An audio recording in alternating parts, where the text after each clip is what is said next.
I'm ready anytime you are.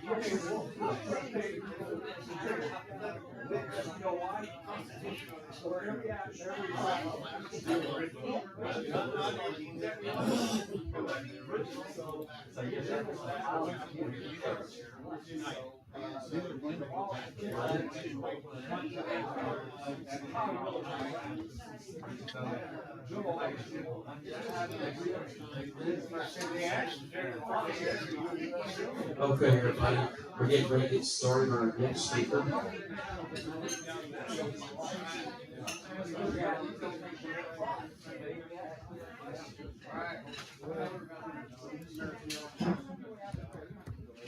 Attention, we're getting ready to get started again.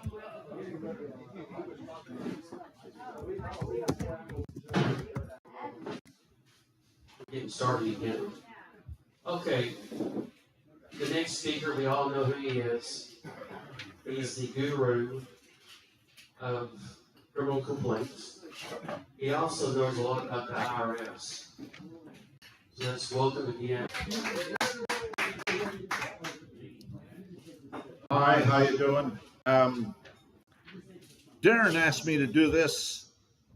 I wasn't planning on doing it, but he asked me to do it because it's close to tax time and all that stuff. And so for those of you who are taxpayers, just, you know, what happened is back in, I think it was my first case that I went to the Supreme Court on. I sued the IRS and took him to the Supreme Court.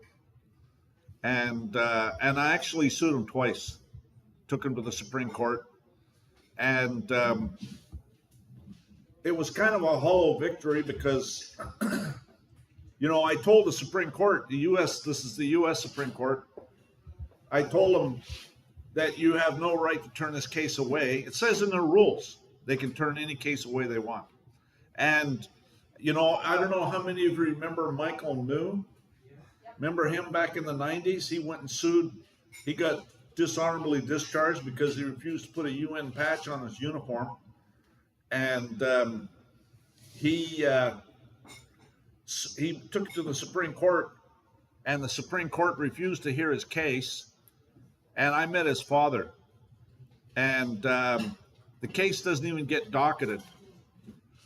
And I've been to the U.S. Supreme Court 5 times, and I've got docketing letters for every one of the cases. So, but it was a bit of a hollow victory because what happened is you perfect the petition, and the Supreme Court then accepted it and sent me a docketing letter saying the case has been docketed. Here's the case number.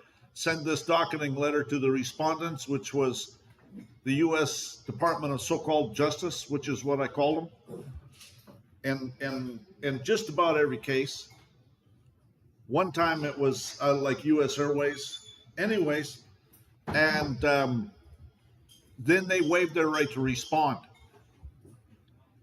And so then that takes away the controversy. That's like admitting everything. See what I'm saying? And so so then the case gets dismissed.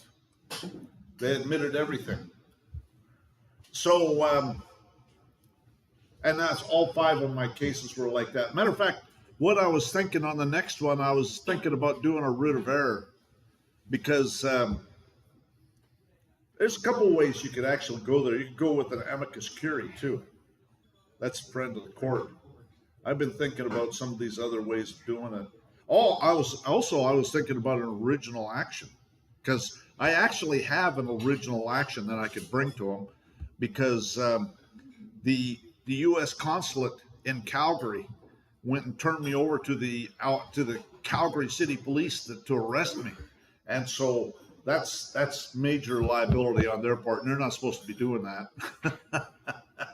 So I think I got.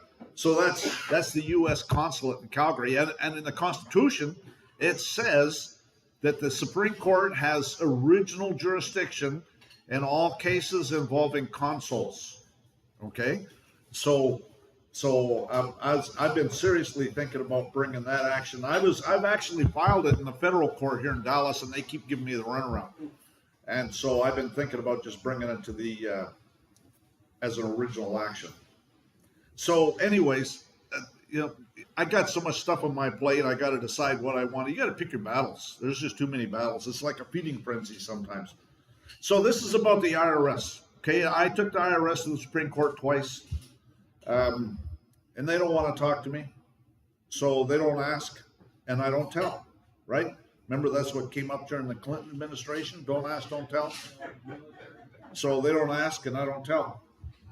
So anyway, so we're going to talk about the nature of the jurisdiction. By the way, this is a live stream. This is on YouTube. This is a live stream on YouTube right now. This is my live stream software. So far, nobody's submitted any chats or anything, but this is a live stream on YouTube right now. And so we'll see, at some point I might check the chat and see if there's any questions and see, where that goes. But anyways, so they're actually going after you under the Commerce Clause, Article 1, Section 8, Clause 3. And we'll talk about how to stay out of their jurisdiction. You got to understand the nature of their jurisdiction, how to stay out of it, how to protect yourself, issues to bring up.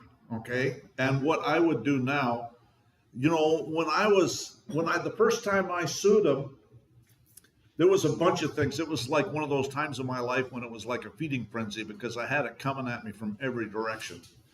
But I filed a $15 million commercial lien against the IRS too, against all the commissioners and deputy commissioners. And George Bush Jr. was president at the time. This was like 2007.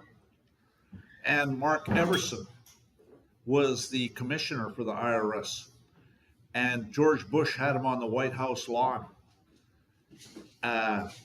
saying it's the toughest job in the country, eh? And after that, they had an acting commissioner. You know what that means?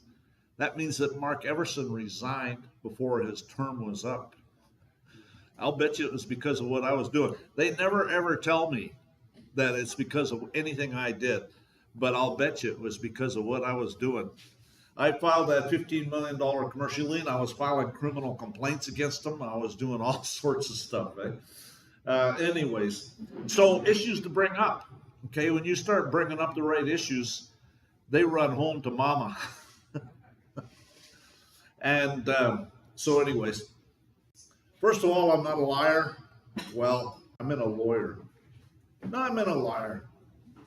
You should never take my word for anything. You should always do your own research. I provided references to aid you in your research, but I don't know everything. And I'm open to any ideas.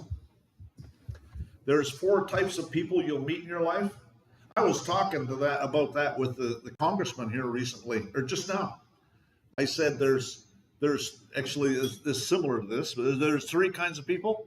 There's those that make things happen. There's those that watch things happen. And there's those that wonder what happened. At least, hopefully, we're the ones that watch it happen. You know what I mean? Anyways, so but in this one, there's 4 types of people you'll meet. There's people who try to wake up the slaves. There's the slave masters. There's the people who have no idea they're slaves. And there's the people who like being slaves. Which one are you? Do you really know for sure? Are you who you think you are? And to what this gentleman was saying, it's all about divide and conquer, okay? That's everything they do. That's why, they don't want to ever admit that the Democratic Party is really the Communist Party.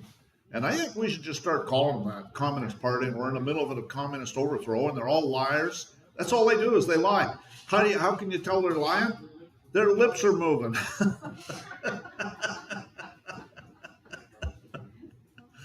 So anyways, yeah, don't get me going. You're going to get me going here.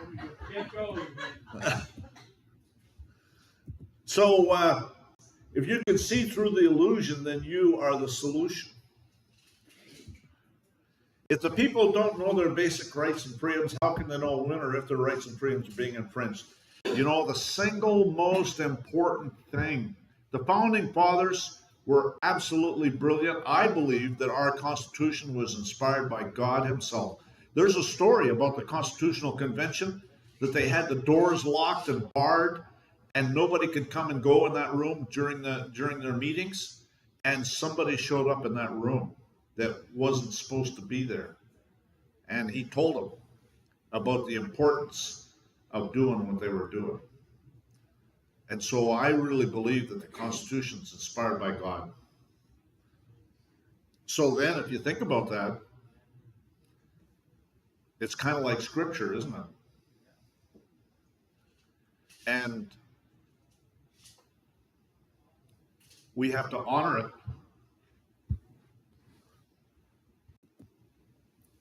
Never forget the men who started this country were marijuana growing, whiskey drinking, tax evading rebels who left their beds at night to shoot at the cops. Well, think about it. That's exactly what was going on. If you watch my videos about the militia, they were going out and engaging the British, right? They would go out, hunt them down, and kill them. That's what they were doing. And everybody in those days was required to be armed.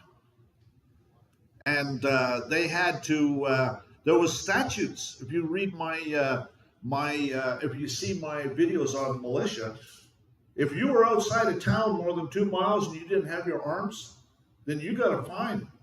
If you went to a public meeting without your arms, you got a fine. You know, that would certainly straighten out these public meetings they have nowadays. If everybody there was armed, I guarantee you that city council, if everybody there was armed, they'd be talking real nice to everybody. and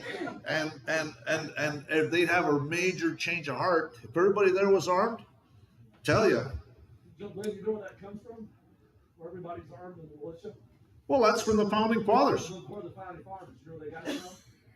That's because they had to be armed. It was. Actually, it came from Cromwell. Sorry? It came from Oliver Cromwell. Oliver Cromwell? He read the English Civil War. Cromwell was an absolute military genius. He's the first guy to ever professionalize the military. Oh, is that right? Yeah, because he picked officers amongst leadership abilities instead of class. Right. And then, but the United States was settled primarily by Cromwell going west. Remember, he did the first transcontinental invasion when he took over Jamaica from Spain. Okay. So, but there was no communication, but he trained his officers. But that comes back from Cromwell, who made local militias be armed. Oh, well, that's interesting. So I'm an advanced course graduate in the Army, so I learned to start all the military history and things like that. But that's where our system really comes from. Because he didn't have any money to pay his troops, so he just gave them away to the United States. Right. Well, they had to show up for musters every 6 months. They had to have a muster, and if they didn't show up, they had to pay a fine. Matter of fact, they used those fines to support the militia. And so you read some of those. You watch that video I have about the militias, and I think that's something that we need to reinvigorate for sure. Matter of fact, Edwin Vieira, that wrote a 2,500-page book about the militias, said in there that if we don't revitalize the militia, we're going to have a police state. Well, that's what we have. I don't know if anybody's noticed, but that's exactly what we have as a police state. And so I'd say that's a bit prophetic.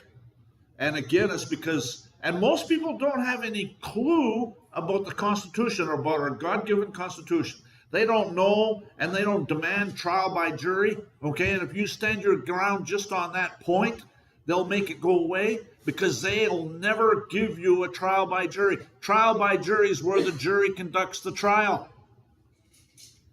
It's a jury trial, so the judge can overrule their finding. A jury trial, well, have you ever done a jury rig? Yeah.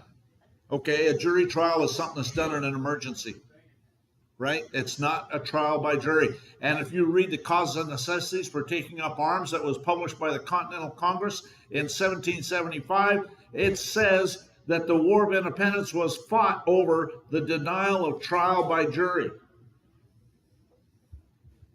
You start bringing that stuff up, and they'll find some reason to drop the case. All tyranny needs to gain a foothold is for people of good conscience to remain silent. I don't trust the government. I don't trust the medical, pharmaceutical, industrial complex. I don't trust the military industrial complex. I don't trust the mainstream media. I don't trust the bankster criminal cabal that owns the government, owns the medical, pharmaceutical, industrial complex, owns the military industrial complex, and owns the mainstream media. And if you call me a conspiracy theorist, I don't trust you. Government's not reason, it's not eloquence, it is force. Like fire, it's a dangerous servant and a fearful master. Educate and inform the whole mass of the people. They're the only sure reliance for the preservation of our liberty. Whenever the people are well informed, they can be trusted with their own government. And this is one of the things I was reading recently that the founding fathers were complaining about is secrecy in government. Well, we've got that going on all over the place nowadays. Yeah. And so we need to, again, if we were showing up armed, you know, all of a sudden, I guarantee you they'd have a change of heart. Anyways, in the Code of Law for the District of Columbia, passed by Congress in 1901, the legal estate to be the cestui use. You know, Montague County recently sued me over property taxes. And I had already laid a foundation. Okay, again, you have to go on the attack because they can presume certain things. And so I had already sent them out a notice of demand. And one of my notice and demands that takes away their presumptions and puts them in a position of having to honor their oath of office. And so then I filed over 100 felony criminal complaints into the case. And under the Texas Code of Criminal Procedure, when a judge becomes aware of a criminal complaint, he's supposed to issue a warrant. And he didn't issue a warrant on any of those criminal complaints.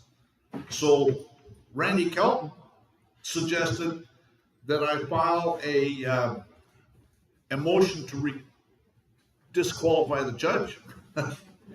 So last August, no, it was last May. It's last May. I filed a motion to disqualify the judge. And I didn't know, but the next thing you know, there was a new judge. And so then I figured, well, if I got a new judge, then I need to, it was on the website. That's how come I knew, because it was on the website, right? Anyways, so then I figured, well, I get a copy of the oath of office for this judge. And I got a copy of the oath of office for the judge, and the judge was sworn in August. So my motion to disqualify the judge, they had to run around and find another judge, and that judge probably wasn't even elected, they were probably appointed. Anyways, so I actually filed a challenge to jurisdiction and a bunch of things, and some of it they didn't even get. Okay, it just magically came back to me, and so where they didn't even get it from the post office, and then in December they held a trial, and the clerk sends me a letter. I didn't show up because one of the things I had filed is a challenge to jurisdiction, and my challenge to jurisdiction says that this is not a motion. Okay, I'm not giving you jurisdiction here. And I went, and one of the criminal complaints I had filed was against these lawyers that said I had appeared, and I hadn't appeared. And so, anyways, and so what happened is the clerk sends me a letter and says there's been an order in this case, and if you want a copy of the order, you have to pay a fee. Well, that tells me that it hasn't got anything to do with me. You see what I'm saying? And so, so I don't care what the order says. I have a friend of mine actually that wants to find out what it says, so he's going to get it, I think. But I told him, you know, I don't really care because it's nothing to do with me. And the tax assessor, I haven't gotten any tax notices sent them. I haven't heard a peep out of them. It's all gone completely silent. And that was last December. But you know what they're like with their tax notices, especially if you're late. They're sending them out to you about every month or so, and haven't heard a peep. Not since the last thing I got from them was like in September, and after that I haven't heard a peep. Anyways, again, that's one of the things that I tell you at the very end. Is when you start looking at this, they're engaging in felonies, okay, multiple felonies. You start bringing up those felonies, and they can only commit these felonies against a man or a woman, okay? And this is all corporate law. The IRS operates exclusively under corporate law. You have to understand that, and I'm going to show you why here in a minute. But it's all corporate law. And so when you start accusing them of felonies, then they got a problem. This is taken from Tomlin's Dictionary, 1835 edition. And this actually goes back to the Sesta v. Act of 1666 that was from England, right? That's what they were assaulting all those our founding fathers with, I guarantee you, is they were assaulting them with that stuff. Anyways, yet still it was found difficult to set bounds to ecclesiastical ingenuity. That's the Roman cult, folks. That's who they're talking about. For when they were driven out of all their former holes, they devised a new method of conveyance by which the lands were granted, not to themselves directly, but to nominal fiefs, to the use of the religious houses. Use, that's short for usufruct. Okay, that's Roman law. Again, Roman cult operating under Roman law, thus distinguishing between the possession and the use, and receiving the actual profits while the season of the land remained in the nominal fief, who was held by the courts of equity, then under the direction of the clergy. That's the Roman cult, and that's the same today, okay? The clergy operate their courts of equity, okay? See, who was held by the courts of equity, then under the direction of clergy. All of these courts are admiralty maritime law courts. That judge is robe, that's a military uniform, and so it's a court of equity, okay? And so if it's a court of equity, then it's the Roman cult, okay? That's who it is. And so to be bound in conscience to account to assesticate use for the rents and emoluments of the estate. Well, that's taxes. So they go and assault you with their Roman cult, sesticate use, and then say, well, you owe me some tax. That's quite a scam. And then they get to decide whether it's real or not, okay? That's... Mr. O'Shea being a banker for 25 years, do you think he knows anything about this stuff? I have no idea. Probably knows a little bit. It depends on how much into the banking he was into it. You know, if he was like a manager, then he would probably know a lot more than just some clerk or some because a lot of these bankers call themselves bankers, and it's hard to say how much they know, because a lot of them it's all compartmentalization. They try and don't tell you anything more than what you need to know to do your job. You know what I mean? Anyways, and we go on. And it is to these inventions that our practitioners are indebted for the introduction of uses and trusts, the foundation of modern conveyancing. So that's how they're taxing your land. Okay, that's all assessed decay use. And I'm going to show you where it's even in the Code of Federal Regulations to this day. It's right in Title 31 of the Code of Federal Regulations, Section 363.6. Okay, and it's a definition section. So you read that. It says an individual means a natural person. A minor means an individual under the age of 18 years. Okay, it says the term minor is also used to refer to an individual who has attained the age of 18 years, but has not yet taken control of the securities in his or her minor account. So this whole definition section is about Treasury direct accounts. Okay, so what's it telling you? You got to think, you got to kind of read between the lines here. Okay, it's telling you that when you were born, there was some securities created, and they were deposited into a Treasury direct account. and it's telling you that if you don't take control of them, then you're considered a minor. Okay? That's what happens when you walk into court. When they call the name, all caps. That's name, right. That's the right. person doesn't know who they are. Otherwise That's right. they wouldn't have come to our That's exactly it. That's exactly it. And the IRS presumes it. It's all about, this is the nature of the IRS jurisdiction. I mean, the courts do it too, but we'll talk about the IRS today. Yeah. And so, And making sure to tell them that after the age 25, you have from correct. So that's you know, I don't know. I mean, this is their regulations, okay? All regulations are by definition color of law, okay? So if they assault you with this, this is a felony, okay? This is another one of felonies. Title 18, United States Code, Section 242, violating somebody's rights under the color of law, okay? This is a regulation, okay? Regulations are not law, okay? They're not law. And so it's color of law by definition. And so you got to understand that. It's not law. So let's keep going. A court means a court of law with jurisdiction over the parties in the subject matter. Now, subject matter is extremely important. Subject matter, because any denial of due process, and they always deny due process, any denial of due process relieves them of subject matter jurisdiction. They always deny due process. So an entity, this is all in that same definition section. That definition section is, you know, maybe a page. Entity means any owner of a treasury direct account that's not an individual. Okay? Entity is a sole proprietorship, partnership, corporation, limited liability company, professional limited liability company, trust, the estate of a decedent, or the estate of a living person, such as an incompetent or a minor. So they're leaving the word estate off the all caps name. Yeah, that's right. Yeah. But at any rate, let's keep going with what we're talking about here, okay? I'm not disputing that. That's exactly what they're doing. And when you start bringing this up, you got to use their codes, okay? Everything's under martial law.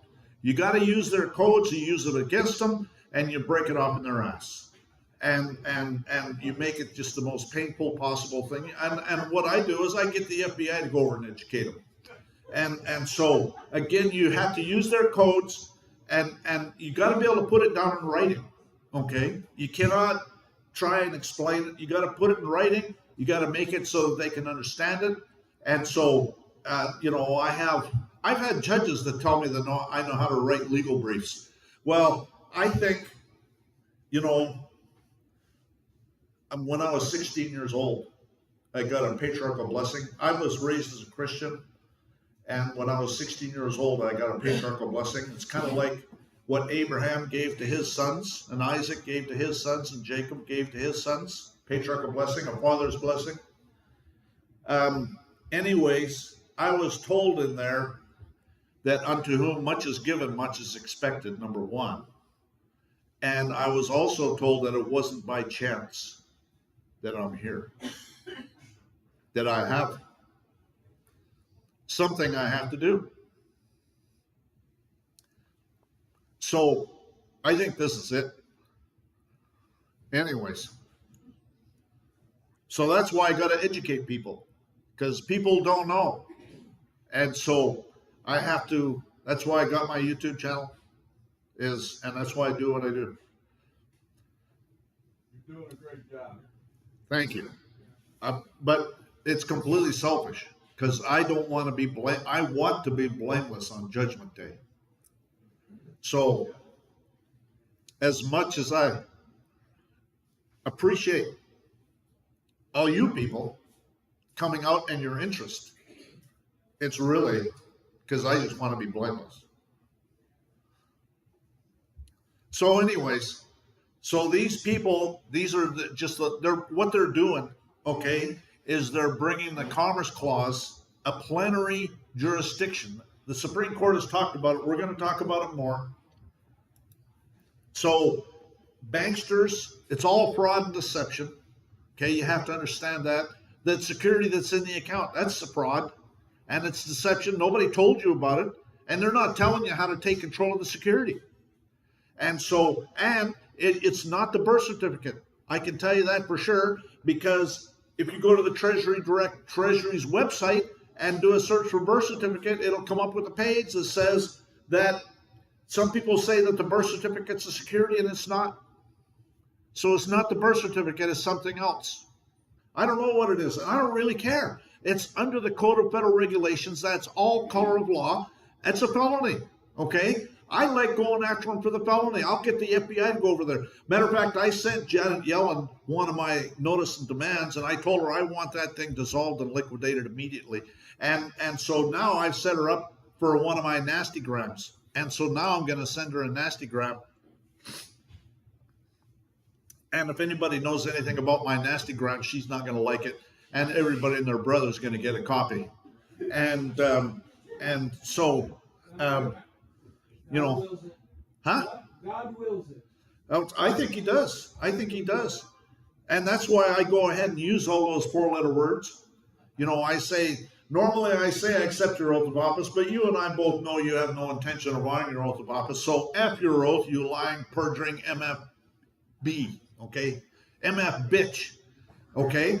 And then I say in brackets after that, no disrespect to dogs intended, okay? Because a dog will never tell you he's your friend and have an oath to you to respect you and all that stuff and then turn around and stab you in the back.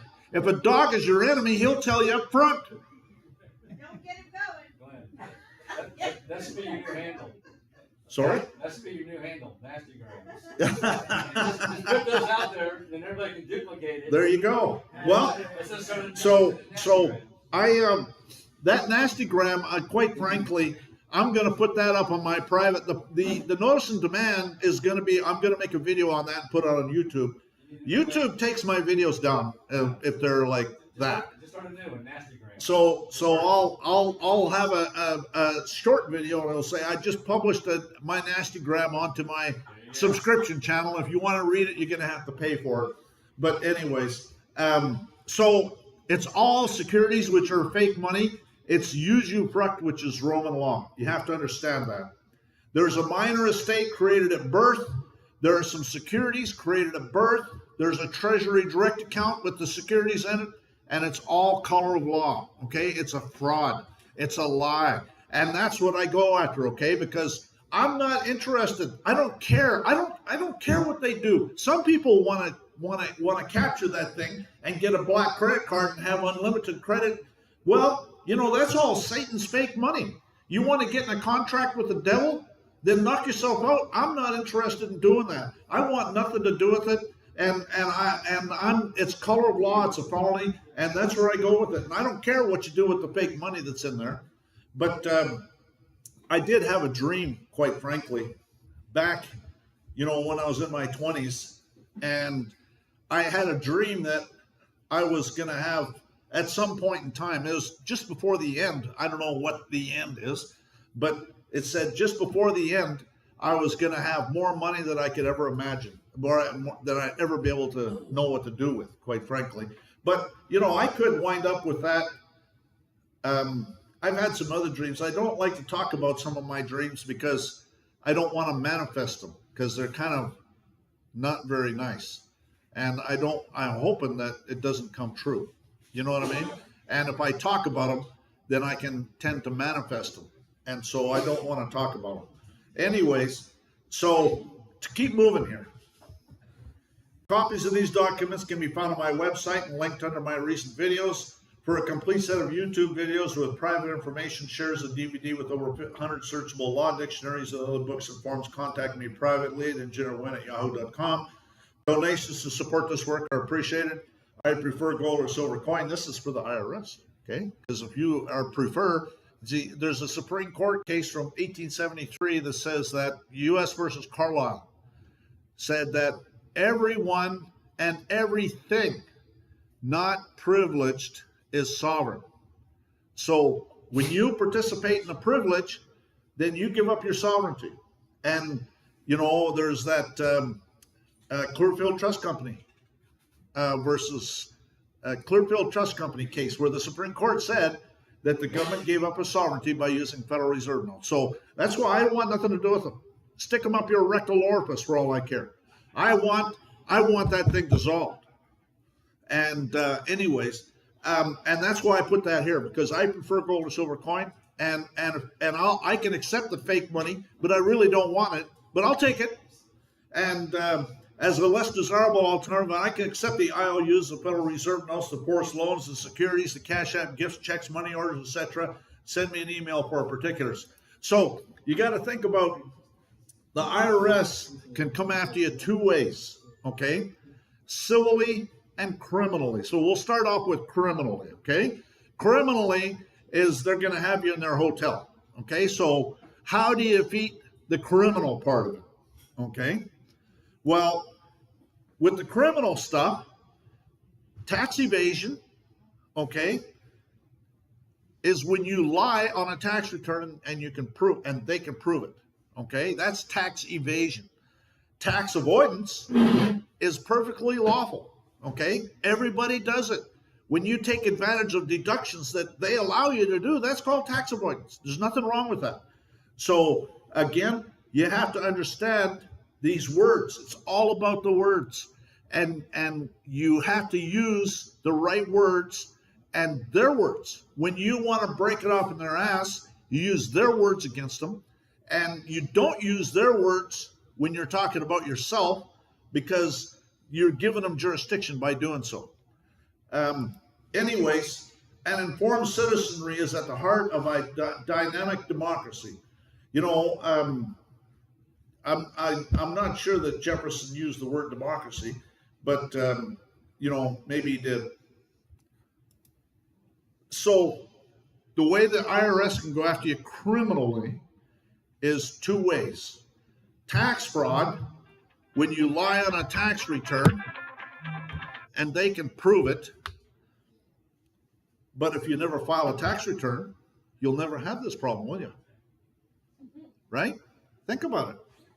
If you never file a tax return, they can never go after you for tax fraud.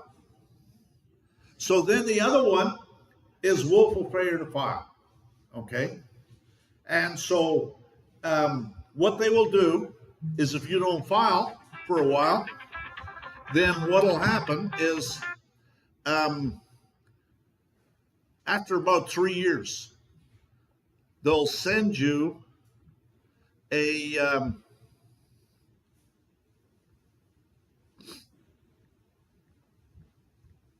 request to file.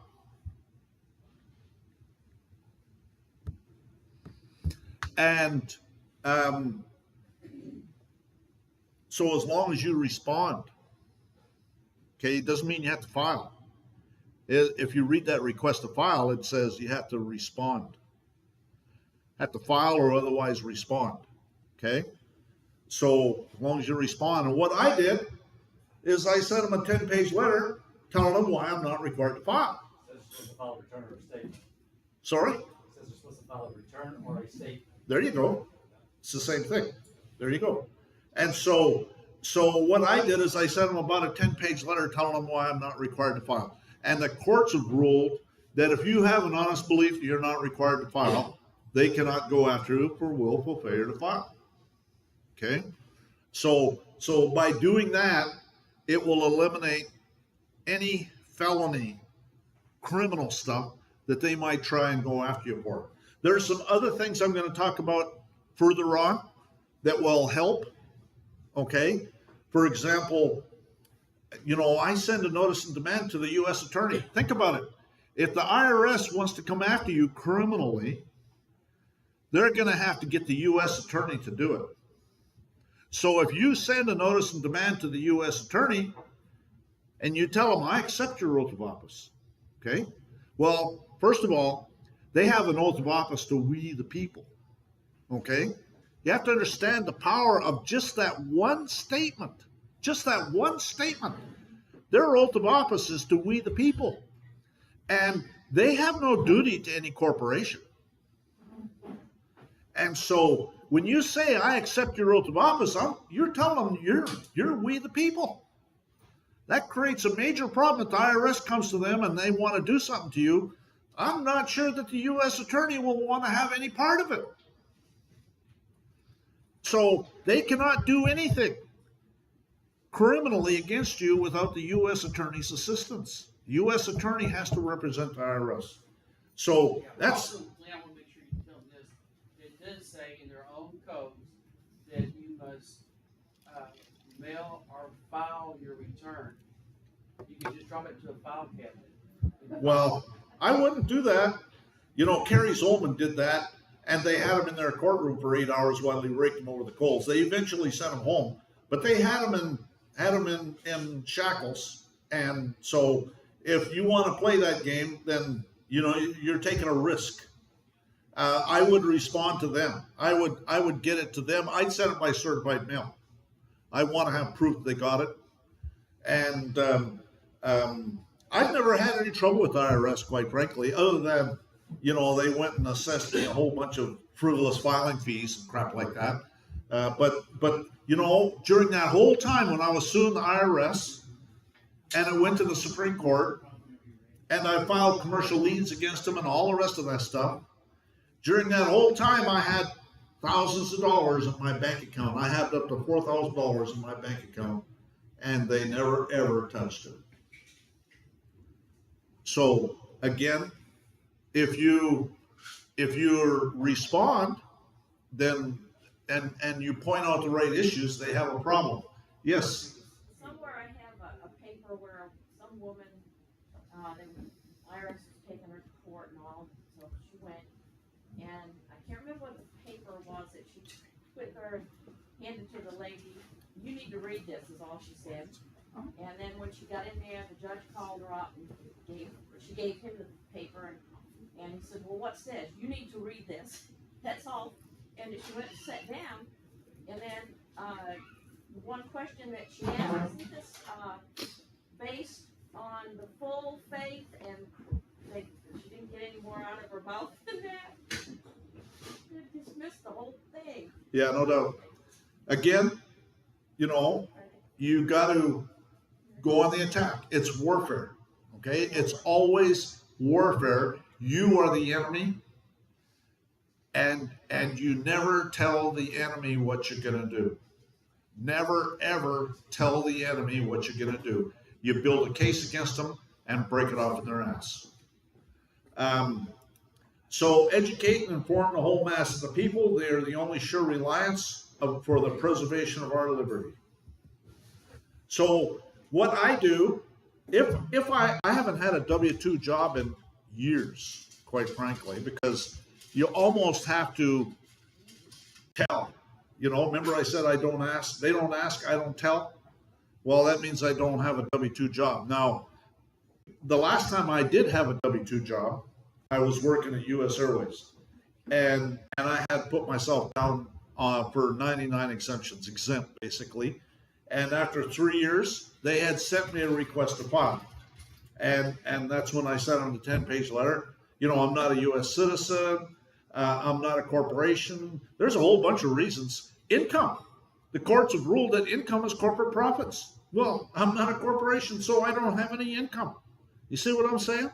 And so, you know, you just go down the list. This is a 10-page letter. It's so they can't go after you criminally. I never had even a hint that anything was happening criminally with me, with IRS. It's all after that, they have to go after you civilly, okay? And that's try and steal your property, okay? And there's ways of protecting yourself from that too. So anyways, but let's keep going here. If once the people become inattentive to public affairs, you and I in Congress and assemblies, judges, and governors shall all become wolves. Well, gee, that looks like what's happening right now. It seems to be the law of our general nature in spite of individual exceptions. If a nation expects to be ignorant and free in a state of civilization, it expects what never was and never will be. A republic is the only form of government which is not eternally at open or secret war with the rights of mankind. You're at war, okay? That's why they're lying to you in the news. That's propaganda. That's lies, okay? You're at war. That should be the first sign that you see that you're at war, okay? There's no, and there's military troops on the streets and these police cars. Those are all military troops. And then they have the New World slave flag. Okay? And so with the medical dictatorship, okay, your war. Okay, this is all war crimes. So my book, my Trump book is now available. Trump, a True American Patriot or Not. Mike Blackwell asked me to write the book, and it took me about 6 weeks to write the book because all I did is I took a lawsuit and manipulated it and turned it into the book. So it's 99% provable facts. There is a little bit of opinion, but it's 99% provable facts. It's about the deep state. It's about the people Trump is dealing with. And it's literally what this guy that was running for election, it is literally a war of good versus evil. Okay? They are diabolically evil. They will stop at nothing. They will kill you in a heartbeat. And the best thing to my attitude is go ahead, take me out back, blow my brains out. I don't want to be here anyways. And but they, in the meanwhile, I'm going to be the biggest pain in your butt that you can possibly imagine. And I lay awake at night dreaming up ways to be a pain in their butt. So, anyways, this is Mike hired a company to help us publish this book. And so this is what they wrote on the back of the book. And I think they nailed it. It says, for too long, a small group in our nation's capital has reaped the rewards of government at the cost of its citizens. Washington flourished, but the insiders refused to share in its wealth. Politicians prospered, but allowed our jobs to leave and our factories to close. Not anymore. In Trump, a True American Patriot or Not, Glenn and Mike Blackwell reveal the depths of corruption, deceit, and manipulation infesting our political system for hundreds of years, regardless of political affiliation. Read the hard evidence that exposes how our elected officials sold Americans into slavery.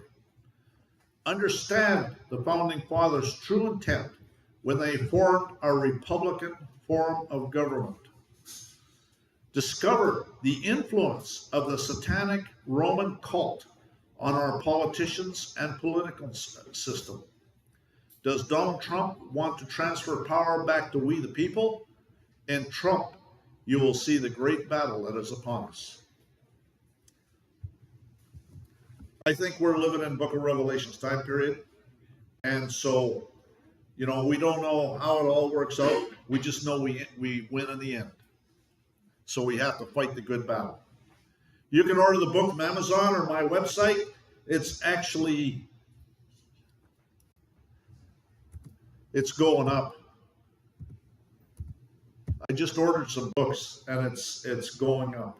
Sorry to say, but that's the way it is nowadays.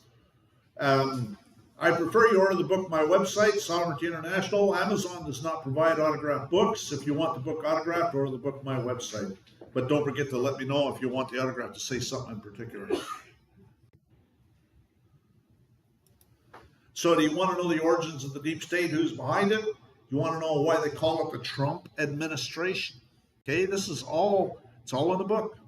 You want to know what an administration is? You want to know how Trump came to be president? He was invited. I've already talked about that to some of the people here today. You want to know who owns Congress? Remember, Pelosi would get up there and say, we can't read this bill until after we pass it. So what do you think she's doing? She's obviously not honoring her oath of office. She's doing what the owners are telling her to do. Remember? You want to know why they're called law enforcement officers? It's because they're enforcing the martial law. Do you want to know how you have become a slave? Well, think of it this way. IRS is a perfect example, and this is one of the felony criminal complaints I file against them. Because and I brought it up in my Supreme Court case. I said, this is involuntary servitude. You're forcing me to work for you for nothing. That's slavery. Okay? That's exactly what it is. And that minor estate is a slave. It's forced to work for the government for nothing. It's property. That's what, if you read those old Civil War cases prior to the Civil War about slavery, the debate in the case was always over property rights. People were considered a slave because they were considered property. I don't know if you remember that Amistad case. Does anybody remember that Amistad case? I've talked about it other times. It's U.S. versus Schooner Amistad. What happened is in the 1850s, there was a slave ship. And the slaves took over the ship and killed everybody except for one guy because they didn't know how to sail. And they said, take us back to Africa. And he sailed in circles off the coast of Virginia until the U.S. Navy found him, and they brought him. They brought him back and put him on trial for murder. And it went all the way to the Supreme Court. And there was two arguments. Either if they're a slave, they're a property, they're no different than a dog or a cat, and a dog or a cat can't commit murder. Or they're free men, and they had every right to do what they did. And the Supreme Court said they had every right to do what they did. So they're turning you into property. Okay, that minor estate. They're making you a slave. So I filed felony criminal complaints against them for involuntary servitude. That was some of the criminal complaints I filed into that case. And I sent copies to the FBI and to the state police, everybody and their brother, the Provost Marshal General in Washington, D.C. Do you know what the root cause of the War of Independence was? It's the same thing that's going on now. Exactly the same thing. You want to know why every president goes to visit the Pope on their first international trip? You ever notice that? Yes. They always go to visit the Pope. It's in the book. In reality, they're not after me. They're after you. I'm just in the way. That guy that was running for Congress was talking about this. So this is one of the things Kerry Zolman talks about. And he's brilliant. This is the 1040 privacy statement. It's a whole page. See, it's at least a page. I think it might be more than a page. Anyways, if you go to the 1040 instruction, 1040I, it's the instruction booklet, there's a privacy statement in there. And we're going to talk about that next. But first of all, we're going to talk about my other videos. There's a Bankster Thieves playlist. These are YouTube videos, by the way. Roman cult playlist, bankrupt corporate so-called governments, bar members 1 through 7, how do it yourself, how not to volunteer for the selective service in the draft, martial law is here, do it yourself, no income tax, do it yourself, free mail, do it yourself, kangaroo courts. I think this is up to like 23 now. Canada Border Pigs playlist, bar members and their satanic connections playlist. So I got over 500 videos on YouTube, and if you want a complete set, they're for sale, but they're free on YouTube. You can go there and watch them. If you go to my website, I have links to almost all of them under the free videos link, and so then you can study them by topics and things like that. So it's available for free if you want it, but if you want a hard copy so that you don't have to worry about having the internet and all the rest of it, then not a hard copy, but a digital copy. It'll be on thumb drives. They're available, and I talked about that already. So this is the 1040I, which is instruction booklet, privacy statement. There's that highlighted part that we saw on the other slide. Our legal right to ask for information on Internal Revenue Code is Internal Revenue Code section 6001, 6011, and 6012A. So that's where they get their right to ask for that. Don't forget to subscribe to this YouTube channel. Don't forget to follow me on Twitter at Engineer Win. Don't forget to follow me on Steam at Sovereignty International. Don't forget to like this video. Don't forget to click the bell next to the subscribe button so you're notified when there's a new upload. On Steam it, don't forget to vote. I'm just going to take a look and see if there's any comments. Nope, there's not. Okay, so I'm not even sure. Let's go back there for a minute. Yeah, by the way, Glenn, it's about 1:30. Okay. And we have another speaker, and I don't want to catch you in the middle of what you're doing. Well, you know, I got another 30 slides. So the more I get interrupted, the more it takes longer. Okay. So there's my front page of my channel. The subscribe button's normally red, and it's been clicked, and the bell needs to be clicked. The arrow's pointing at the bell, and so if you click on the bell, then that gives you notifications. So in the United States Code, parallel table of authorities and rules, and you'll find that in a law library. Okay. It shows that Internal Revenue Code section 6001, 6011, and 6012 are found in Title 27 of the United States Code, which is alcohol, tobacco, and firearms. And that's how Kerry Zolman got to go home after they arrested him. It took him 8 hours just to get his name out of him, but that's what ultimately he came up with, and they acquitted him and sent him home that day. And so there was like 40 other people that were indicted. All the rest of those people spent the rest of their life in jail, and he went home.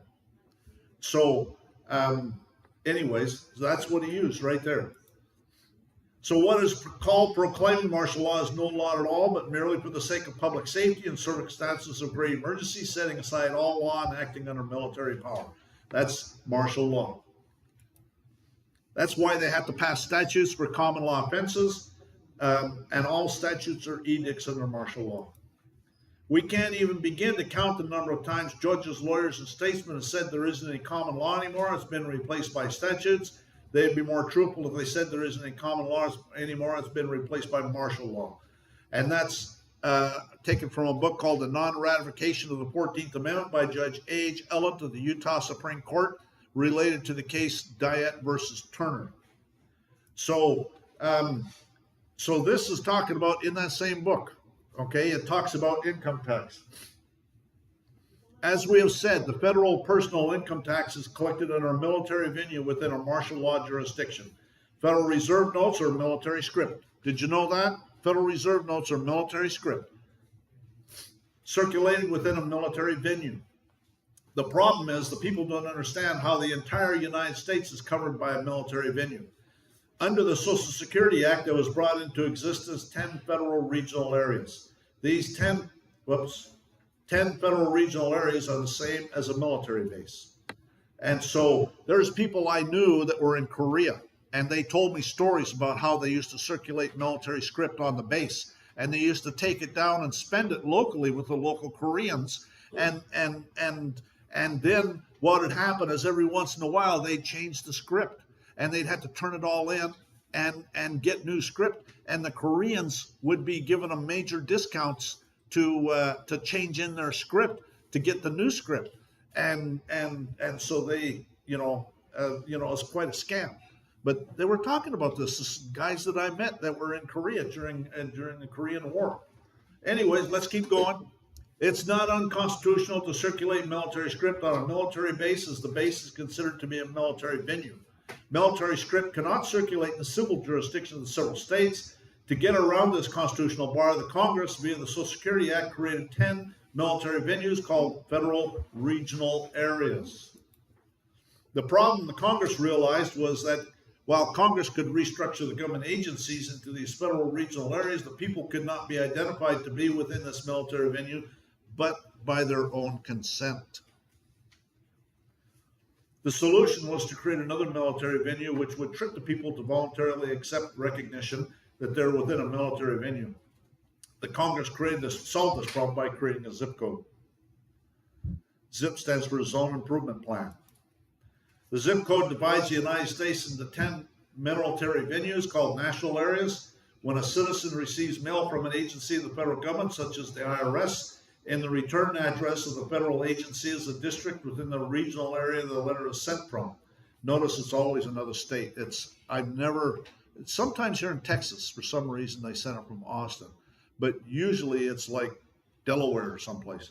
Anyways, In the return address of the federal agency is the district within the regional area the letter was sent from, and on the address of the citizen it was sent to is the national area, zip, in which it received the correspondence from the IRS. In other words, the correspondence was sent from one of the federal regional areas of military venue to one of the national areas, another military venue. Taxing districts are established within one of the federal regional areas, which places the collection of taxes under a martial law jurisdiction.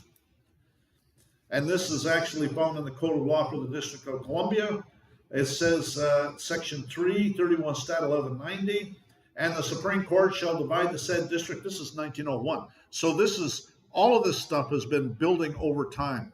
Okay, so Congress did this stuff about the Social Security Act. That was well after 1901. It was like in the 20s, I think. I can't remember.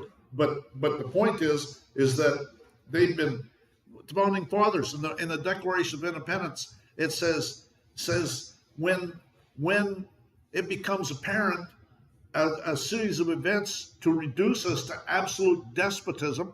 Well, that's what's going on, folks. That's what they're doing. They want to reduce us to slaves. Get used to it. Either that or stand up and say, no, sorry, I don't want to play your game anymore. It's up to you. Anyways, the said Supreme Court shall divide said district into 10 subdistricts and prescribe the place in each subdistrict where the justice thereof shall have his office for the transaction of business. So they're basically overlaying the entire United States with a federal, under the Commerce Clause. Let's see, it may change the boundaries of such sub-district and the locations, the offices and justices therein from time to time as the volume and convenience of business may require. So all corporations are in a zip code. Have you noticed that? All government offices are in a zip code because they're all corporations. The United States Postal Service is a corporation domiciled in the District of Columbia. So should a suit be brought against any party or corporation in any district in which he or it does not reside or hold business, and a plea to the jurisdiction on this account be filed by said dependent, the party or corporation interposing such plea shall disclose under oath the district in which he or it should have been sued. And that's, again, in the Code of Law for the District of Columbia. Code of Law for the District of Columbia, Chapter 18 is a huge part of the Code of Law for the District of Columbia. It's entitled Corporations. 31 Stat 1280. Article 1, Section 8, Clause 3, to regulate commerce with foreign nations and among the several states and with the Indian tribes. So that's the nature of their jurisdiction. And it's a United States business. The United States business, this is at Public Law 100-418, located at 102 Stat 1344. The term United States business means a United States citizen. Are you a United States citizen? That's one of the first things they ask you. You got to check off a box on the tax return. Are you a United States citizen? All you got to do is say no. So it doesn't apply to you because you're not a corporation. And so that's all you got to do. So then it becomes, this is Eisner versus McComber, U.S. Supreme Court. It becomes essential to distinguish between what is and what is not income, according to truth and substance without regard to form. Congress cannot, by any definition it may adopt, conclude the matter, since it cannot, by legislation, alter the Constitution from which it derives its power to legislate. And from within those limitations alone, that power can be unlawfully exercised. And it goes on. And so this is the only case. I looked this case up, and in the books in the law library, it's got bold and underlined, just like this. I've never seen that in any case before, but in this case it does. Is derived from capital, the gain derived from capital. Here we have the essential matter. Not a gain accruing to capital, not a growth or increment in value in the investment, but a gain, a profit, something of exchangeable value, severed from the capital, however invested or employed. Gee, that sounds like corporate profits. And coming in, being derived, that is received or drawn by the recipient for his separate use, benefit, and disposal. That is income derived from property. Nothing else answers the description. And so income is corporate profits. Okay, so again, that's why you have to be a U.S. citizen, so you can have corporate profits. If you don't have corporate profits, then they got nothing to say to you. My opinion is this is Runnel versus Delaware.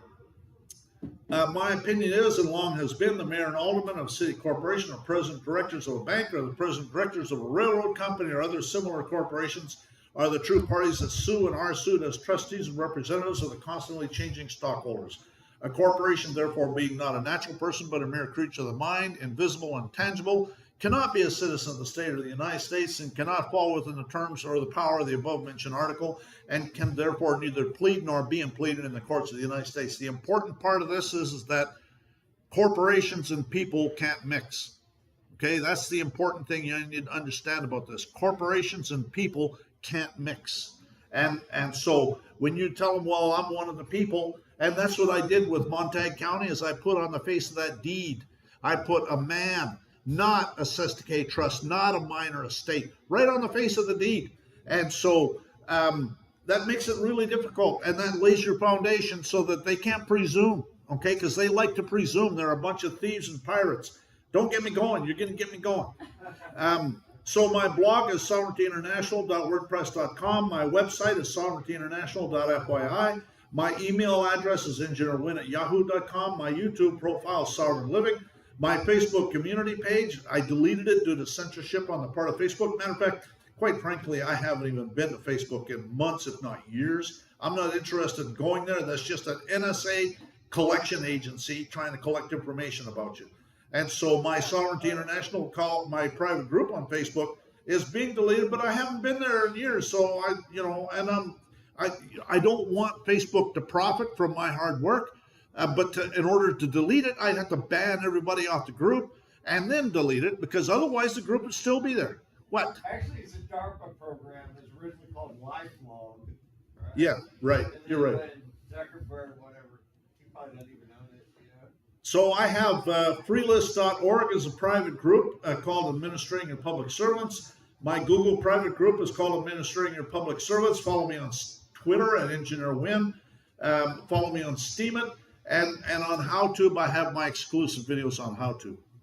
So this is Article 1, Section 8, Clause 17. They're perjuring their oath because they're violating Article 1, Section 8, Clause 17.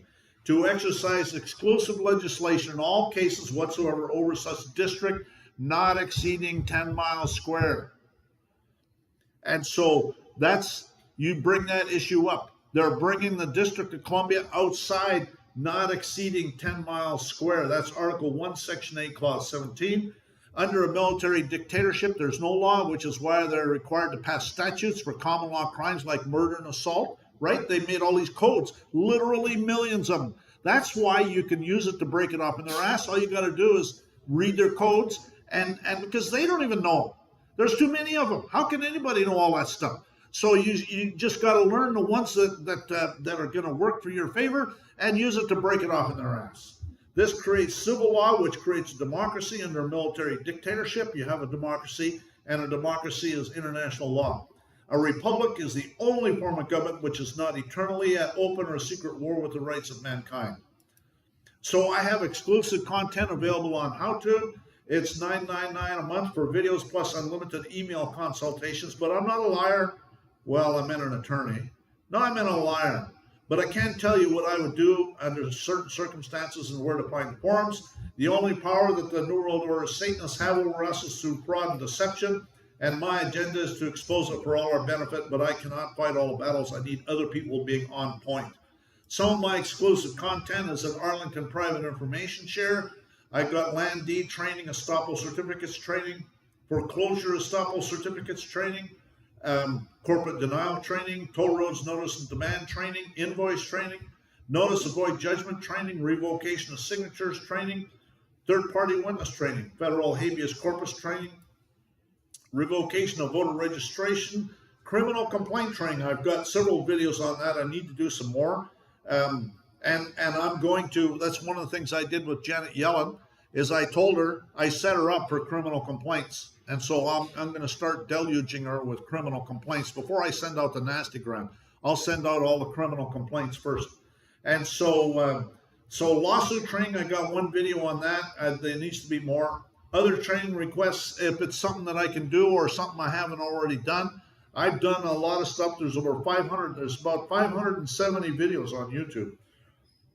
I've also got Northeast Private Information shares. All forms, files, and other instructions are available for free, linked on my videos or on my website. Okay, all you have to do is go there. There's a link for free videos and a link for free files. And the free videos are links to YouTube videos. All exclusive content is available on HowTube, and you can buy a subscription there. So international law is Roman law. Negotiable instrument law is a subset of Roman law. Mortgages are Roman law. Roman law is international law. The Bar Treaty of 1947 falls under the United Nations. Whoops. We, the people, are the rightful masters of both Congress and the courts, not to overthrow the Constitution, but to overthrow the men who would pervert the Constitution. And I don't particularly like Lincoln, but that's probably true.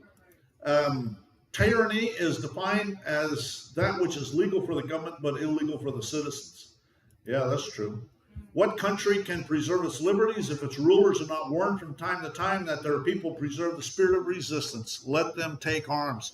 And I think that's what it's going to come down to, folks. We're going to have to take up arms, and it's going to come a point in time when everybody's going to be doing it. I can just about guarantee you.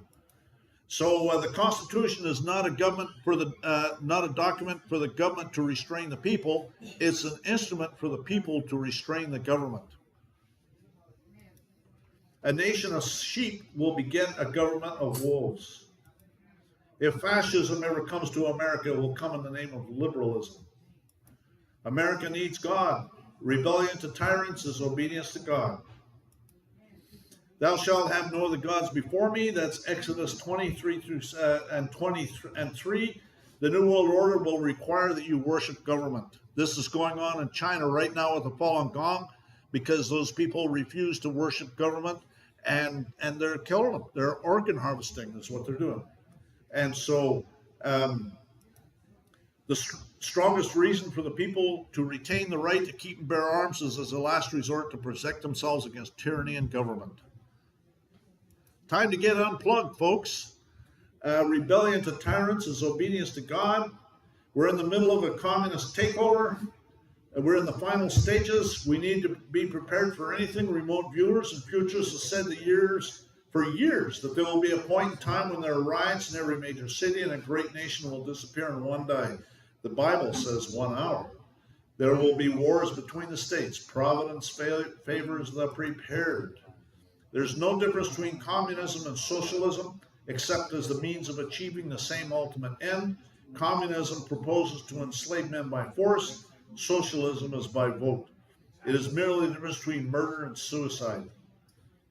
It is the duty of the patriot to protect his country from its government. A republic is the only form of government which is not at open or secret war with the rights of mankind. Tyranny. This is what the founding fathers were reading. This is taken from John Locke, Two Treatises of Government, Book 2, Chapter 18, Section 199 and 201. Tyranny is the exercise of power beyond right, which nobody can have a right to. And this is making the use of power anyone has in his hands, not for the good of those who are under it, but for his own private, separate advantage. When the governor, however entitled, makes not the law, but his will, the rule, and his actions and commands and actions are not directed to the preservation of the properties of his people, but to the satisfaction of his own ambition, revenge, covetousness, or any other irregular passion. 'Tis a mistake to think this fault only in monarchies. Other forms of government are liable to it as well as that. For wherever the power that is put in any hands for the government of the people and to the preservation of their properties is applied to other ends and made use of to impoverish, harass, or subdue them to the arbitrary and irregular commands of those who have it, there it presently becomes tyranny, whether those that use it are one or many. And this is what the founding fathers were reading. I think that we all need to become more familiar with that, that's for sure. So with the IRS, what I do is it's called I inoculate them, okay, the U.S. attorney. They cannot come after you except that they go through the U.S. attorney. So I send a notice and demand to the U.S. attorney, accepting his oath of office, among other things. And I'll tell them about the minor estate. I'll go through and explain the law and put them in the position that that I can sue his butt off at a minimum, or start filing criminal complaints against him. I like the criminal complaints way better because I haven't had much success, open success in the courts, because I always have my own agenda anyways, and I like to go after these judges and rail on them. One time I filed a lawsuit against FedEx in state court, and FedEx removed it into federal court, and I didn't want it in federal court, so I told the judge, I have nothing but contempt for you and your so-called court. You have an inferior court of limited jurisdiction, and everything you do is brutum fulmen. And I've never had a judge be so nice to me after that. I felt guilty, I'm telling you. Anyways, so again, you have to be on point. But that's what I do with these judges. That's why I never get anything out of them, probably, because I just dump on them. And I know too much, I think. Anyways, so I sent a notice and demand to the local chief judge of the federal court too, okay? Because the IRS can only come at you through the federal court. It's warfare. You got to understand, when you're dealing with IRS, you are at war, and you have to treat it that way. You never, ever tell the enemy what you're going to do, and you hit them with everything you possibly can. And if you do that right, they're not going to want to talk to you. It's amazing how that works. Always respond to anything you get from the IRS. Now, one thing that happened with me is I manage a company called American Engineering Services, and so I had a contract. The last job I had was in 2015, and I made $10,000 in like 6 weeks. And so what happened was they reported it to American Engineering Services. So the IRS, I didn't file that year. It didn't file that year. So the IRS fined American Engineering Services $450. And so, I didn't pay any attention to that. And so then what happened is in 2020, in January of 2020, they sent me, actually it was December, they sent me a certified letter. So I knew they were starting their commercial lien process, and they were going to take the money if they had to. And so, I knew that they could probably find the bank account. And so I figured I had to deal with it. So I sent them Kerry Zolman's Form 1020. And the Form 1020 is brilliant. It says, tell me what to pay. I want to pay it. Tell me what to pay. And only your lawyers can answer. And what happened is, we all know what happened in 2020 with the coronavirus hoax and all the rest of that crap. Well, so in May or June, I got a letter from them, said that we're behind and we're working on it. We got your letter and we'll answer soon. And in September, they sent me a letter, sent American Engineering Services a letter, and said, since you're such a good customer, we're just going to forgive you.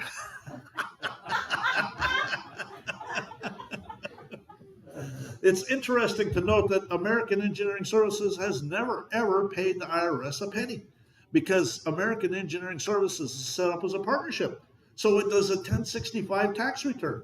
All it says is, these are my expenses, these are my income, these are my expenses, this is my profit or loss, these are the partners, this partner gets this amount, this partner gets that amount, and that's it. It's a pass-through entity. It reports. That's all it does. So I don't know why it's such a good customer, but anyways, I didn't complain. Don't get me wrong. Anyways, next thing is, never give evidence against yourself. I've had people where the IRS would, they have them in their court, right?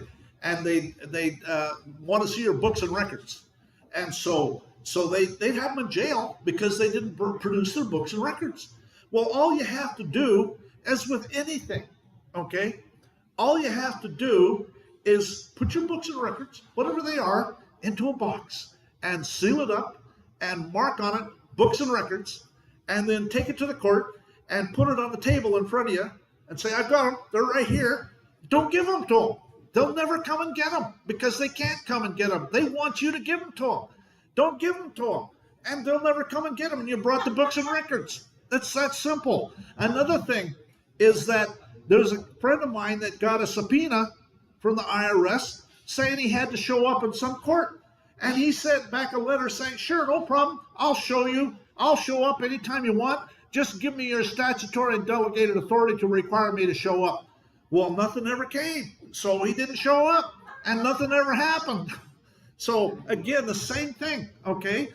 No problem. I'll show up. Just send me your statutory delegated authority to require me to show up. They don't have any, okay? Again, it's all in knowing these little tricks and never give evidence against yourself. It's if they ask you a question, that's another reason I do the trusts, because the trusts are all proprietary, and I make sure and tell people that you're not authorized to disclose anything in these trusts. The documents are all proprietary, and you have to sign this non-disclosure agreement.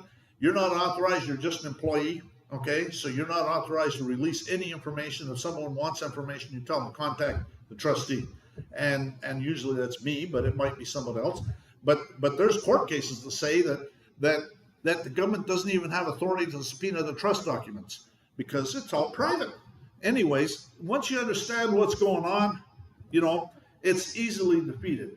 Your father the devil, and the lust of your father you will do. He was a murderer from the beginning and abode not the truth. This is what you're dealing with. They are literally, how many people do they go in there? How many people have they killed? You know, they put them in their jail and they die in their jail. I mean, that's force-feeding poisons. I mean, it just goes on and on. Anyways, because there is no truth in him, when he speaketh a lie, he speaketh of his own, for he's a liar and the father of it. They're all liars, okay? They're liars, they're thieves, they're murderers, they're Satanists. They're the lowest form of life there is. You have to understand that. You got to treat it like that. It's warfare. It has been from the beginning, and you are the enemy and they are the enemy, and you treat it that way. The IRS is in the District of Columbia only. The only way they have authority is they use zip codes. It's corporations under Article 1, Section 8, Clause 3, which is a plenary jurisdiction. And I must have missed, I left those slides out of this thing. I was going to put them in there, but I missed them because I don't remember going over them. The fact that it's a plenary, the Supreme Court, National Mutual Insurance Company versus Tidewater Transfer Company, the Supreme Court said that the District of Columbia expands as necessary for anybody that's a U.S. citizen, okay, corporations. And that's why at the Kavanaugh hearings, I don't know if you remember the Kavanaugh hearings, they asked Kavanaugh, can we go after a U.S. citizen in Afghanistan? And he said, yes, you can, because the boundaries of the District of Columbia expand as necessary for corporations. So again, you got to let them know that you're not a corporation. It's necromancy, okay? That's bringing dead things to life. That's satanic, and so that's a felony violation of 18 U.S.C. 247. And you know, people talk about 18 U.S.C. 241 and 242. I think 242 is like a year in jail. 241 is like 5 years in jail. Man, 247, they can get life. Okay, it gets really serious when that one comes up. Or there's other felonies like involuntary servitude. That's like 30 years in jail too. So these other felonies are way better because if they get convicted for something like that, then they might as well forget about ever being free. You know what I mean? And so that's way better in my opinion. I like the involuntary servitude 2071. There's all sorts of, you just go reading through their codes and you'll find all sorts of felonies they're involved in. And you start accusing them of it, and they're going to run and hide. And, so anyways, that's about it. I guess Darren wants to take over. Yeah, thank you, Glenn, appreciate it. I want to also add one thing. Francine gave me a real good document that talks about that every tax paid since 1913 should be refundable. That was an internal document from April of 1985. So they really should pay everybody back. Everybody. Our next guest, where's Cowboy Jim? Okay. Cowboy Jim, you got ready? He has